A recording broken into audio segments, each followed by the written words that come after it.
러시아가 일본과 진행 중이던 평화협정의 진행을 파기해버렸습니다. 우크라이나의 편을 들며 테러 제재에 동참한 일본에게 러시아 외무부는 우크라이나 사태와 관련하여 일본이 취한 대로 제재의 비우호적인 태도를 고려해 일본과의 평화조약 체결 협상을 지속할 의사가 없다고 밝혔습니다. 동시에 일본과 러시아 사이의 전쟁의 발발에 대한 긴장감이 크게 오르고 있습니다. 2차 세계대전 말기 원자폭탄을 맞은 일본은 연합군에게 무조건적인 항복을 선언했는데요. 항복 선언 후 일본은 연합국과의 평화협정으로 전쟁을 공식적으로 끝냈습니다.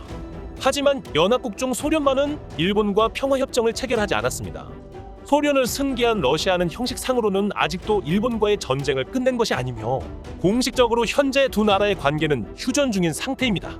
한국과 북한의 상황과 비슷한 관계이죠. 아베 정권 이후 일본은 칠러 정책을 펴기 시작했고 푸틴은 2018년 일본의 평화조약을 맺자고 깜짝 제안을 해왔고 두 나라는 조약을 맺기 위해 지금까지도 협의를 진행하고 있었는데요. 러시아 정부의 평화협정 진행 파기로 양국의 관계는 극단적인 상황으로 치솟고 있습니다. 우크라이나의 여파가 쿠릴 열도에 대한 긴장감으로 옮겨지고 있는 가운데 러시아와 일본의 전쟁 가능성이 올라가고 있어 일본 전역이 비상이 걸렸습니다. 다급해진 일본의 언론들은 한국의 도움을 받아야 일본이 살 수 있을 것이라는 기사들이 쏟아지고 있는데요. 그 이유를 알아보겠습니다. Fact King. 러시아와 일본의 관계가 역대급 최악으로 치닫고 있습니다. 상황에 따라서는 전시 상황과 같은 위험한 사태로 치달을 수 있다는 전문가들의 분석이 나오고 있는 가운데 일본이 쿠릴 열도를 러시아에게 반환받을 가능성은 이제 완전히 사라지게 되었습니다. 단순히 쿠릴 열도를 반환받지 못하는 상황을 넘어 쿠릴 열도를 발판으로 러시아가 일본을 공격할 수 있다는 분석이 나오고 있어 일본 전역이 난리가 났습니다. 2차 세계대전 막바지 현재 러시아의 전신이 되었던 구소련은 연합국의 일원으로 최후의 발악을 하고 있던 일본을 향해 선전포고를 하였습니다. 이른바 만주작전으로 불리는 소련의 만주전략공세작전은 일본이 점령한 만주와 한반도 이북 지역을 공격하여 소련의 영향권을 늘리려는 계획이 숨어 있었습니다. 일본은 미국에게 히로시마와 나가사키의 원자폭탄 두 발을 맞고도 항복을 할까 말까라는 고민을 하고 있었지만 소련의 본격적인 일본에 대한 공격이 시작되자 완전히 겁에 질린 일본은 무조건적인 항복을 선언했습니다. 히틀러의 독일을 무너뜨린 소련은 미국의 원자폭탄만큼 일본에게 두려운 존재였고 소련이 참전한 지 일주일도 되지 않은 8월 15일 일본은 조건 없는 항복을 선언했습니다. 하지만 소련의 일본에 대한 침공은 끝나지 않았고 공식적으로 세계대전이 끝난 8월 15일 이후에도 일본의 점령지에 대한 소련의 공격은 계속됩니다. 바다에서는 쿠릴 열도까지 점령한 소련군은 병력을 모아 홋카이도를 전면적으로 침공할 계획을 세우게 됩니다. 홋카이도 침공으로 소련은 최대한 많은 영토를 전쟁의 전리품으로 가져가려는 것이었죠. 하지만 일본에 먼저 들어온 미국에 의해 일본은 미국의 점령지이기 때문에 더 이상 소련이 일본 영토로 진출을 하겠다면 미국과의 전쟁을 각오하라는 경고의 소련의 홋카이도 침공은 계획에서만 끝나게 됐죠. 아직도 러시아와 일본은 공식적으로는 전쟁 중에 있는 상태이며 실질적으로는 러시아와 휴전 중에 있는 관계입니다. 아베 정부 당시 일본은 쿠릴 열도를 러시아에게 돌려받기 위해 수많은 칠러 정책을 펼쳤고 아베 전 총리는 총리 집권 기간 동안 무려 27차례나 푸틴 대통령과 정상회담을 하며 러일 밀월 관계를 국내외에 적극적으로 알렸다며 자화자찬했습니다.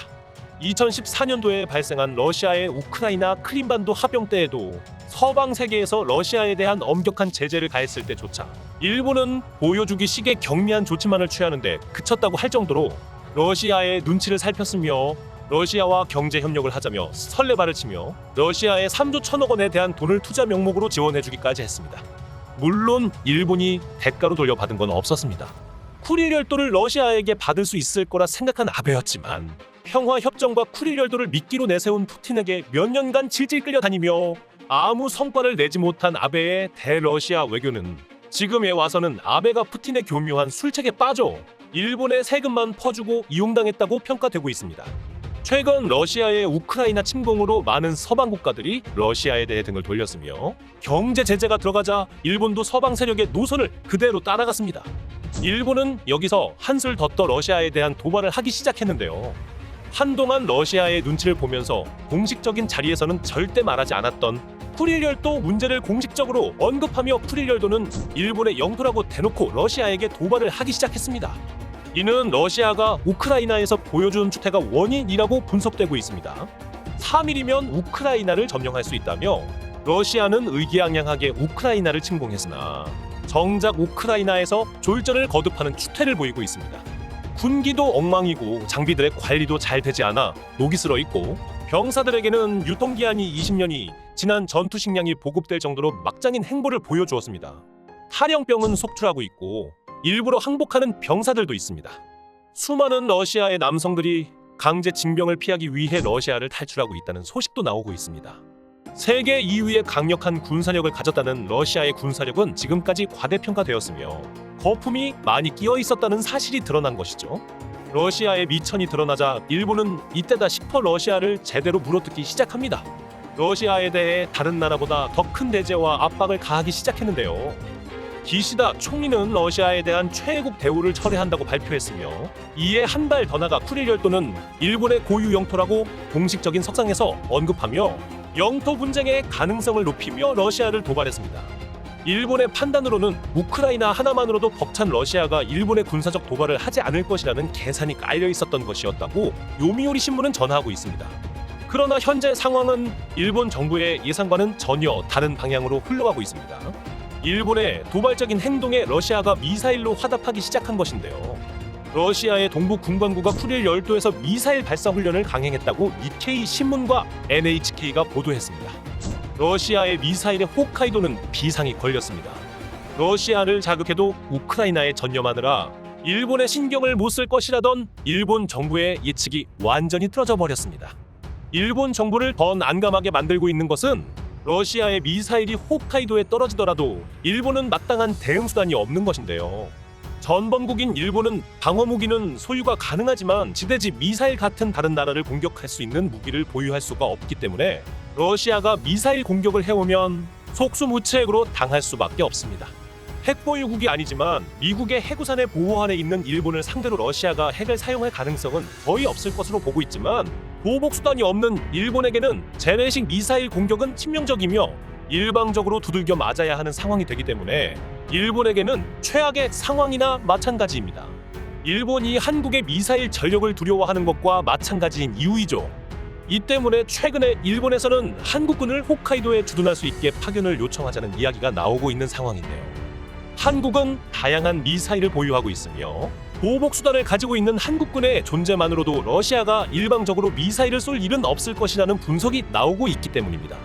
이번에 러시아가 일본과의 평화조약 진행을 완전히 파기해버린 시점부터 러시아와 일본의 전쟁 가능성이 이전과는 비교할 수 없을 정도로 높아졌다는 관측이 나오고 있습니다. 이 상황에 러시아의 미사일 공격을 막을 수 있는 것은 비슷한 수준의 미사일 전력을 가지고 있는 한국 정도밖에 없으며 한국이 가진 미사일 전력은 중국이 가지고 있는 미사일의 개수와 거의 맞먹을 정도라고 전해지고 있습니다. 한방의 화력을 중시하는 한국은 다양한 종류의 미사일을 가지고 있으며 높은 명중률과 긴 사거리를 가진 현무를 일본에 배치한다면 러시아의 위협 앞에 한숨 돌릴 수 있을 것이라고 일본의 전문가들은 분석하고 있습니다. 한국의 미사일은 러시아에게도 충분히 위협적이며 한국군이 있는 것만으로도 전쟁을 막을 수 있는 억지력이 될 수 있다는 것이죠. 올해 세계의 분위기는 지금까지와는 전혀 다른 양상으로 흘러가고 있습니다. 설마 하던 우크라이나 전쟁은 현재 동아시아로 불씨가 번지고 있으며 중국의 대만 침공과 러시아의 일본에 대한 공격이 실제 현실로 이루어질 가능성이 점점 높아지고 있습니다. 러시아의 평화조약 진행 파기는 21세기판 러일 전쟁이 될 수 있는 것이 아니냐는 전문가들의 우려를 낳고 있습니다. 시청해 주셔서 감사합니다. 오늘도 좋은 하루 되세요. 여러분들의 구독과 좋아요는 매우 큰 힘이 됩니다.